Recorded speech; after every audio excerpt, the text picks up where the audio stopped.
This is the PR Podcast, a show about how public relations helps you tell your story to the world. We talk with great PR practitioners who have the skills, creativity, and just plain savvy to get their clients noticed. Now here's your host, Jody Fisher.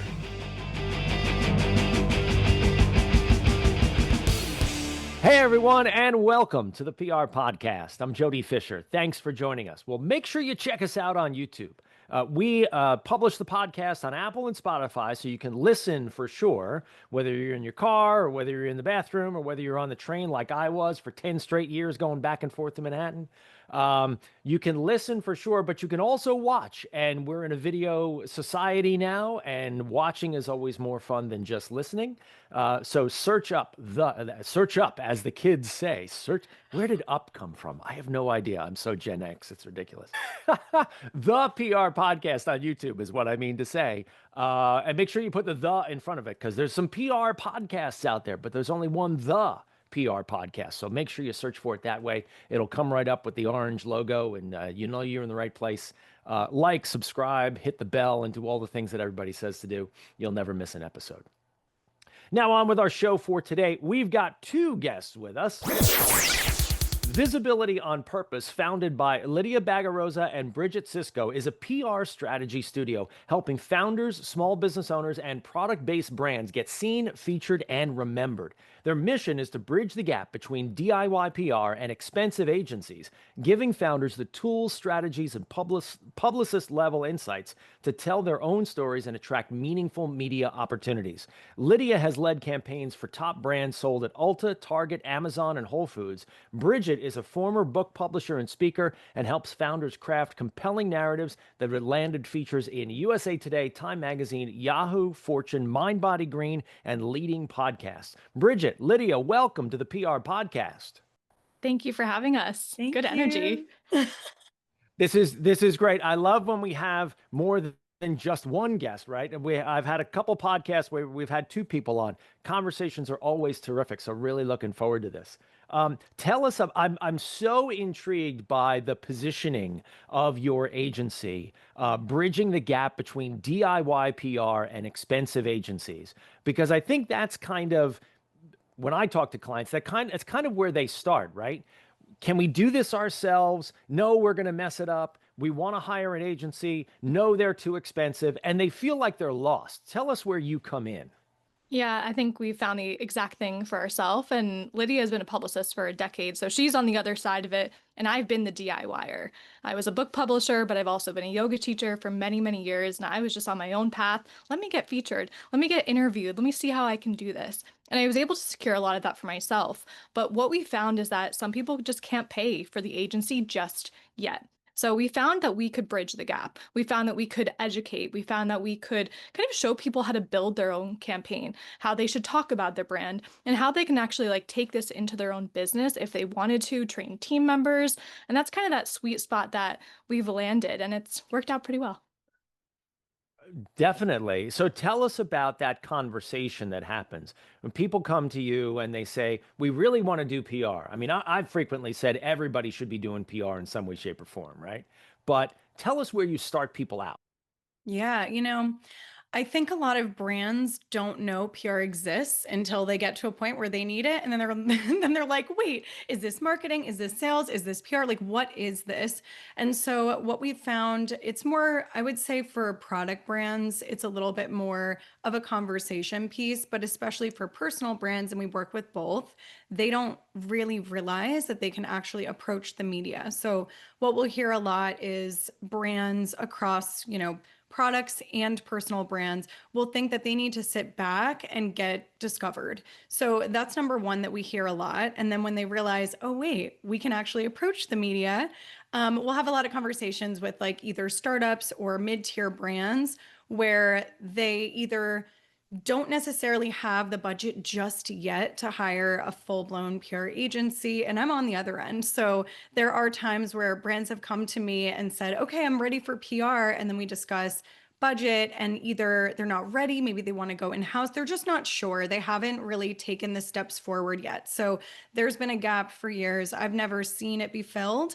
I was sick of turning people away or not giving them any sort of excuse me, any sort of solution. And then Bridget was on the other end just doing this herself on the internet. So I actually found Bridget on the internet Yeah, and let's approached talk her. about that because we said off camera, the two of you both went to Rutgers University at the same time in New We did. Jersey, but you didn't meet there. We did. We did. We You are got to tell this about story. This is so funny. I'm Lydia, by the way, if you need to hear my voice and you're listening and not watching on YouTube. So, Bridget and I both met on the internet. I want to say the entrepreneurial boom during COVID when everyone was trying to figure out what they wanted to do, having existential crises, rethinking their jobs. And I worked in agencies for years. So I went off to do my own thing the end of 2020. Bridget's a serial entrepreneur, I think, at this point, and she's done quite a few different businesses and also has always, I mean, how long have you been an entrepreneur for, Bridget? I quit my job at Yelp in 2016, so almost a decade. Amazing. Almost a decade. Okay. So, yeah, Bridget had a publishing company at the time, and I saw her on Facebook going live all the time. I want to say every single day for a while. I think you were doing an everyday stint, Bridget. And she was like, everybody that's, wanting to write a book or their personal brand, they need to get themselves featured. And here's how I did it. And I got myself featured.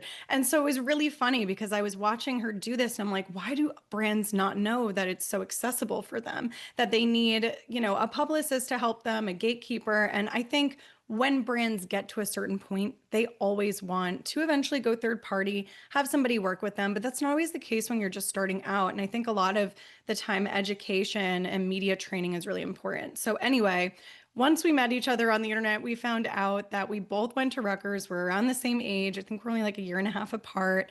I actually have friends that were in her fraternity and that had done one of the internships that she was at, which is like this like prestigious internship for this like business fraternity. So it was just really funny. I think it was kind of kismet that we met at the time that we did and kind of put together all the pieces that led us to each other. Yeah, it definitely sounds like one of those meant to be the universe is telling you something kind of stories, right? And Exactly. and so let's talk about, those agencies, I'm sorry, those clients that come to you and they say, well, we're ready. We think we're ready. We think we have the budget, whatever. They want to get going. What are some of Mhm. the building blocks that you look for to indicate that they're ready to go with some kind of a proactive strategy, however you're going to create that strategy?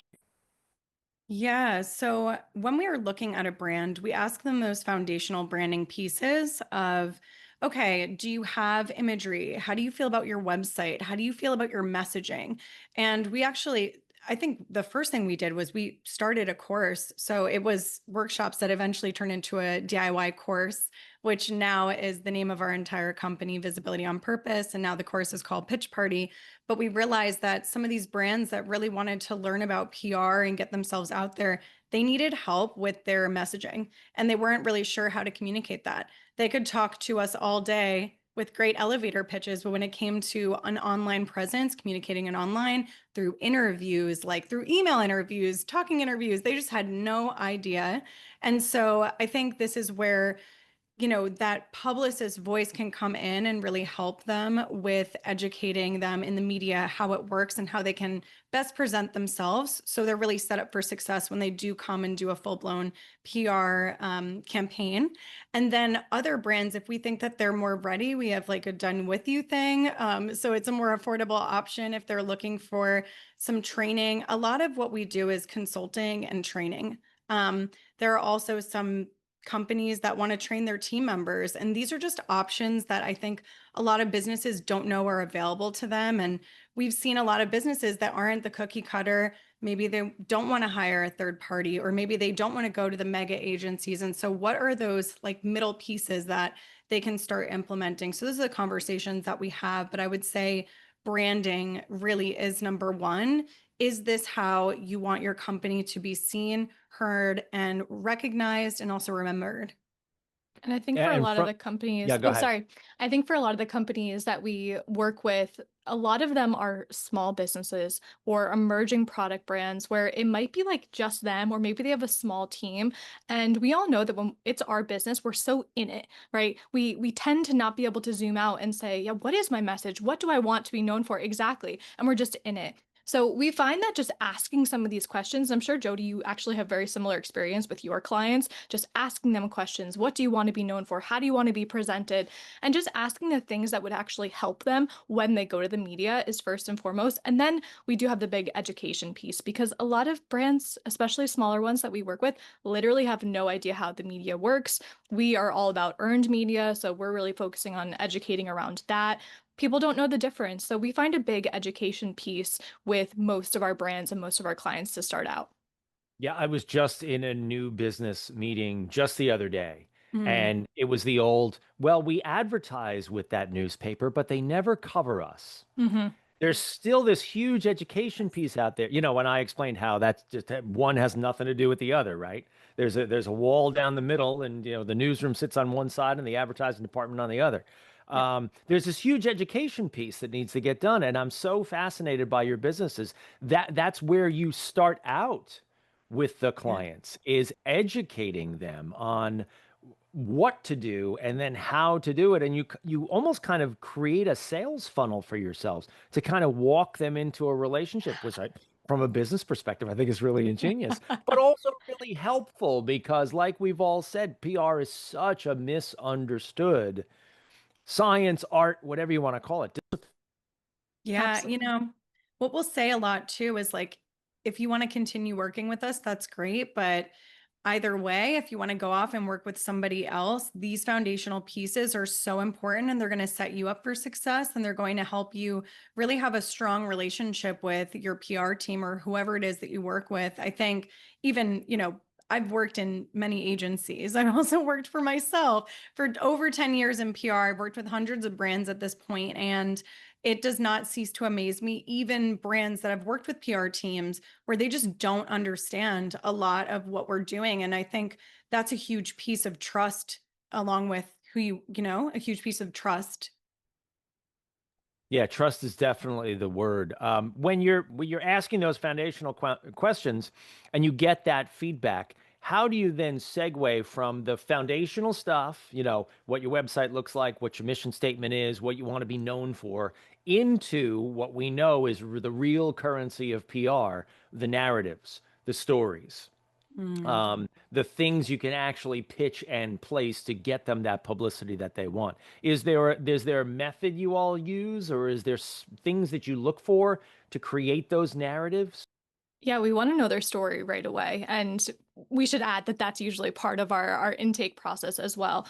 How did you start your brand? Why did you start your brand? What prompted you to do this? What is your background? What are your credentials? What is your why behind this? And I think Lydia and I are both like diggers and kind of like excavators of cool information. So the more that they give us, the more we have to just like run on and get excited about and help them shape that narrative.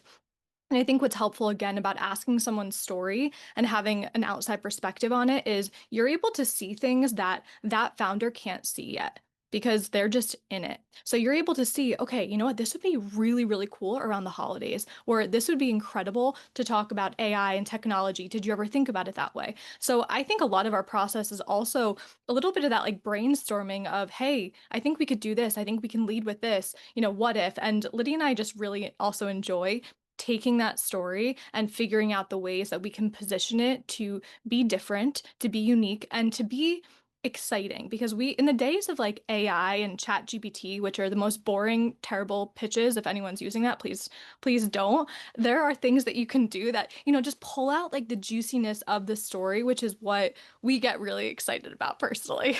Yeah, I can even give a good example to kind of paint the picture. So recently we had a olive oil client. She created this amazing olive oil. She's has family from Spain, and so she wanted to create something that kind of signified their beautiful like mealtime, her culture. But when we looked at the intake form, of course, and like the brand summary, she gave us a brand summary of like it's olive oil, high quality, blah blah blah, whatever. Then, when we asked her why, she sent this beautiful story of how she really wanted to embody this product of, her family sitting around the table, enjoying Bridget, the word is sobremesa. Is this Sobre right? Mesa. Whoop, whoop. Sobremesa, which is a cultural thing that they do where they sit around and they really enjoy, olive oil and pickings. And it was about the culture versus the actual product, although this is a high quality olive oil product. So when we read that story, we were like, oh my goodness, like this is what needs to be in the media. This is like a sensory experience. When I was reading that, like I could taste the olive oil. How do we put that in a pitch? And so these are the conversations that we have. And she was able to get a full feature during the holiday season, mind you, on Food and Wine, which is really cool. Home freaking run. That's awesome stuff. Yeah. And that's the thing that sets that brand apart. Everybody can put whatever words they want to put on their product. They're all going to sound the same, right? And so how do we make you different? And how do we tell your unique story? Great stuff. Great stuff. How do people know that they're ready to work with someone like you? How is there a moment? Is there a question they ask themselves? Is there a revelation that they have to say, I got to reach out and get help? Yeah, I think I let's think about this. I have some position, ideas yeah, too. because I'm like we position ourselves differently. Um, I would say proof of concept is huge. We need to have someone that's not in the iteration stage of a business, whether it be a product or whether it is a service-based company. So they need to be beyond that. They've already beta tested, like they're beyond that. Hopefully generating revenue as well. I think that just makes any decision when you're hiring anyone or investing in anyone, makes it a little bit easier. They have socials, they have websites, they have professional photography of themselves as well as products. They also just know a little bit more about what they're looking to do. So we think of ourselves as like a jumping off point. You know, they've started the social media channels, their business is working, they have clients, so they have some like proof of concept, they have reviews, those kind of things. And then we see ourselves as the jumping off point. They come to us because they're like, hey, I hear that I should be doing PR, but I don't know where to start. And that's usually like the thing that we hear first. But I would say that those are kind of the places. Lydia might have more now that I started talking. Yeah, thank you. Well, because we just created a new product, so I'm like, how do I explain this? So every once in a while, we do get a brand, of course, that comes to us, and they're like, "All right, I'm ready," and we're like, "Okay, well, send us your assets. Let's take a look." So we just created a new product or a new offer that's called the PR brand audit, where we'll take a look at their website, their assets, and we'll give them honest feedback on if we think that they're ready for PR. And the reason why we do that is we want every brand to feel really good when they go into the media. We never want a brand to, finally get a response or a feature and they're like, oh, I didn't like my imagery or I didn't like the way I said that and I want to change it. And although we think it's always good to start, your brand's going to evolve. Like it's never going to stay the same the way that you talk about it, especially for service-based brands. Like many of them just evolve over time. But what I can say is, before you get there, you do want to have those foundational pieces. So we created something to help you take a look at that. Let's talk a little bit about that audit. So you said you just unveiled this. Yes. Tell us a little bit about it and how people can find it. Yeah, totally. So again, it's like those foundational pieces. We keep this really simple. It's very affordable. Also, you basically fill out an intake form where you're sharing your business, your website, your socials, your PR goals. What are some of your top questions around PR? What do you think of when you think of PR? Because we want to get a feel and a sense of what you understand, what your website looks like. And we're taking it from the perspective of, okay, if we were an editor, if we were a podcast host, and this person reached out to us, would we take this brand seriously? And we're going to give them some solid advice. We're going to think about, okay, these are some of the angles that we could potentially take if we were to work with them. So we like to get kind of an overview of the brand, and they're going to give us everything that they have. And we're going to basically send them something that says, hey, this is what we're looking to do. And it's very, very cost friendly, this one. There's no human interaction on this one. It's very, very simple. That all sounds great. Lydia, going back to the piece that you were talking about, where people may interact with press in sort of a mistaken or accidental way, and the image doesn't look right, or the wording in the article isn't quite right. What's the value of reaching out to someone who really knows what they're doing? Because we all know those things hang around forever, especially digitally online, right? And it's impossible to make them go away unless you push them down with new content. But let's talk about, the benefit of reaching out to someone who really knows what they're doing. Yeah. Well, Jody, have you ever had somebody come to you with a horror story of PR?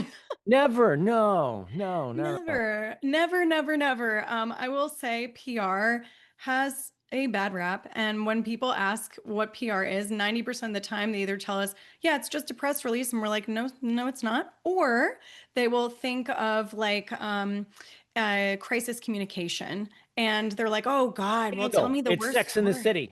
Yes, or yeah, or Miranda. Which one is it? Is it Miranda? Was it? I didn't never watch the show. Is it Oh Miranda? God. It's Kim Cattrall. I No, know I it was don't think Kim it's Cattrall. I think Miranda I is don't the know. lawyer. Doesn't matter. Anyway, somebody let us know in the comments. But I never want that to happen for anybody where they come to us because they've come to us before and they've said, hey, I've spent $60,000 and I got nothing out of this. I spent $30,000. I got nothing out of this. There's so many agencies out there that, and I see this a lot with like the agencies that'll say like, we're a digital agency. We do everything. And I'm like, not always. And it's not every agency out there, I will say, but sometimes it is. An agency like that where they'll tell them, we can promise you this. They don't educate them. And then they'll come to us and they'll say, I don't want that to ever happen to me, but I know I need PR. Like, what is your honest feedback? And we'll give it to them. And I mean, I just feel so bad. There was a product brand actually that came to me last year, and she said that her publicist told her no, she can't get into all these publications. And so I asked her, like, just curious, like, why did she tell you no? And she told me, I don't know. She just said that my brand is not a fit. So then I looked at it further and I realized, oh, these are all publications that very much they they value or they like affiliate programs for product brands. And so she never told her what an affiliate program was. She never educated her on it. And I'm guessing that this publicist just didn't know how to set up an affiliate program. And therefore, her whole thing was, you know what? You're not a fit. Sorry. I can get you here, here, and here, but I can't get you on your dream list. So what did we do? We immediately set up an affiliate program on Impact. We just interviewed Impact on our podcast. We freaking love Impact. But anyways, we educated her on Impact, got her on there, and we started earning press pieces in those publications, which were a lot of Hearst publications. So it's things like that where I think the educational pieces are extremely important, even if you're like, I don't really think I need to be an expert in PR. And I totally get that. I don't think you do either, but it's the one category that nobody knows about. Everyone knows about marketing. Everybody has an understanding of advertising, an understanding of sales. When it comes to PR, it can be confusing. I think it's because it's so evolving. Yeah, and it can also really turbocharge your results because let's face it, people didn't get into business to be in the paper. They got into business to sell their product or their Yes. service or their whatever gets them out of bed in the morning, right? And PR is the vehicle and the pathway to help them do more of that and do that better. Um, let's finish it out here with a question about the output of PR, right? You get that article, whether it's online or broadcast or print or whatever. What essential information can really turbocharge the business? I mean, we're talking about things like whether it's backlinking or Google rankings or anything else. Like, what do you see as the real gold standard of the output of PR, the ROI? Oh my It's a very good goodness. question. Lydia just did a video on this too. I literally just did. Okay, so I think that we could break this into two pieces. I'm gonna let Bridget do the tech side because she's just a whiz at the tech side. But I'll do the things that are the intangibles, which is when we are creating a narrative, getting our name out there, we are becoming top of mind. And I think that the highest, most valuable type of marketing, if you will, and we say PR is best friends with marketing and sales and advertising and all of those things, right? It fuels everything. And we think of all these pieces as a business growth strategy. So when we are thinking about word of mouth, that's still the most powerful way to sell anything. So it's really word of mouth. It's creating that beautiful narrative. So people not only know your products or your brand or your services, but they really know what you stand for. And with the way that people are purchasing, we're really purchasing these days based on our values. So when I'm purchasing things, it's not because I was fed an advertisement like back in the 50s, 60s, 70s, maybe 80s. It's like now we're really looking at these products because it's a saturated space everywhere. So it's like, what aligns with my values? What kind of community do I want to be a part of? So that I think is the most valuable piece of PR. And eventually that brand awareness, that growth in community translates to sales over time. So that's really the most like intangible piece that's really fantastic. And then another one is creating that space in the marketplace for you. So when we're thinking about who owns the market share in your space, it's probably the biggest brands, and it's because they have a really robust PR agency. So how do we get the piece of the pie? How do we get in with and surrounded by the brands that are quote unquote competitors, but maybe we just want to be in conversation or associated with them. So association's really big. And then of course that third party endorsement. Even as a publicist, if I hear that a brand was featured on Forbes or on my favorite podcast, maybe I freaking love the PR podcast, and I heard a brand on it, I'm immediately going to then, be interested and trust them, because when you're listening to the PR podcast or you're going on Forbes and you're reading Forbes, odds are you are already a fan of those outlets. You already trust them, and therefore, whoever is coming across those pages and whoever is getting featured, you're going to immediately trust them too. And even to continue with that on the podcast, so I would say we specialize in podcast and editorial. That's kind of like our bread and butter. So with podcasts, just like Lydia said, you have that network that you've just connected to. Like, we just met you, Jody, and now we're friends. And now if we know someone who would maybe be a good fit for you, it's like, hey, we're going to send them to Jody. And it just kind of creates this building block of a relationship. Oh, hey, I met these people, maybe we should connect you. So that's one thing with podcasts. And we find really good just return on investment with podcasts anyway, because when we hear someone speak and when we look at them and see them, it builds trust. So even if I'm not talking about like selling my product directly, but I'm telling the story behind it, I'm educating, that builds trust. So someone listening on the other end of the screen, the YouTube, the podcast might be like, oh, you know what? I like what they're saying. I'm going to go check it out. So we find that really good. And then when we move to editorial in terms of ROI, well, there's like digital real estate, as we like to call it. So when you get earned press and earned media and mentioned in the media and they link back to your website, well, that has the ability to help you get found more on Google. And now there's with this LLMs and ChatGPT, there's so much more that's going into it. But just knowing that that backlink actually helps you get found more. And when you have, sites like Forbes or Well and Good, well, goodbye, Well and Good. I'm sorry about that. I don't know if you're familiar with that one, Joy. I'm sure you are. Or you have other outlets that you get featured on, you have this ability to kind of use that platform to elevate yourself. And then I would say the last piece of the puzzle, if you are a product brand and you have a link in a magazine, you have the ability to actually make money directly from that link. All great points. And it's so terrific to hear the knowledge that the two of you have, not just about the nuts and bolts of what we do in PR, but also the approach to educating people about PR and what we do and how it can help people and how they can get started. Because I think we said this at the top of the show, but I really do believe this, that everybody who's serious about running their business and advancing and protecting their reputation needs to have some kind of PR program in place. It is the cheapest. It's definitely the cheapest, but it's also the most effective, I think, way to really do what you do better. So thank you both for the business that you run, the approach you take, and for being on the show today. Gosh, thank you, Jody. I just loved being on your show today. Well, don't go yet, because we're not done with you.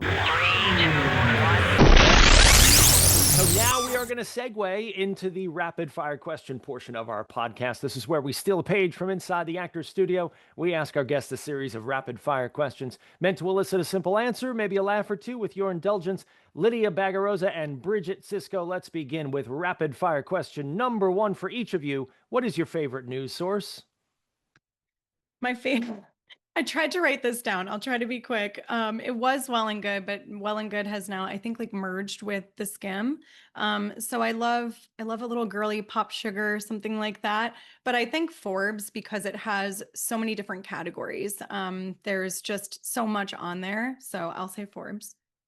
And mine's simple, Mind Body Green, wellness. I like the content. Good stuff. We'll check them all out. Rapid fire question number 2. What's your favorite social media platform?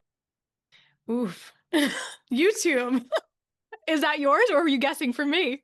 No, I'm guessing. I mean, for both of us, I guess. We're both YouTube. You've gotten me on the YouTube train. It's your fault. YouTube is the original. Nothing beats it. Rapid beats fire it. True. question number 3. Coffee or alcohol? Coffee. Coffee.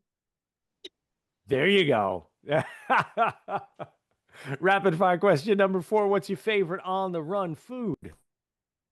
Smoothie. Chomps. Good answer. Oh, all right. Rapid fire question number 5, ladies. What do you want to be after you finish this career? Oh God. What do I want to be after I finish this career? I want to be, God, is it cheesy to just say happy?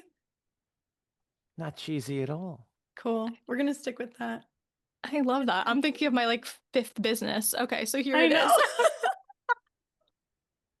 Here it is. It's called The Aquarian Child, and I have a 10-month-old Jody, and it's kind of Montessori style, but is helping them learn foods and nutrition and herbs and just taking care of their mind, body, soul, spirit, letting them be outside, and yeah, just kind of learning more empathy, communication, entrepreneurship, just simple things. That sounds great. things. Simple things. Simple, like how to be a better human. I like that. Yes. That it should be simple though, right? I like that a lot. Bridget, Lydia, this has been a great conversation. We've had a lot of fun. Please let people know how they can find all of you online. Thank you. So you can find us on our website. We're Visibility on Purpose everywhere. You can also find us on YouTube. Speaking of our favorite social media account, we love building our social media, or we love building our YouTube platform. So if you ever want to find us over there, Jody, we're going to check out even more of your show. I mean, we just absolutely loved hanging out with you today. So thank you. Thanks again, Bridget and Lydia, for joining us. And thank you, everyone, for listening. Please remember to subscribe to the show, connect with us on Facebook, Twitter, Instagram, and TikTok at The PR Podcast, and send us a question or a comment. Our intro is by Christopher Apple. You can find him and his fantastic photography on Instagram at Christopher_APPOLDT. Check him out there and hire him for all your photography needs. You can find me online at Jody Fisher on all the socials and on the web at jodyfisherpr.com. We'll see you next time on the PR Podcast.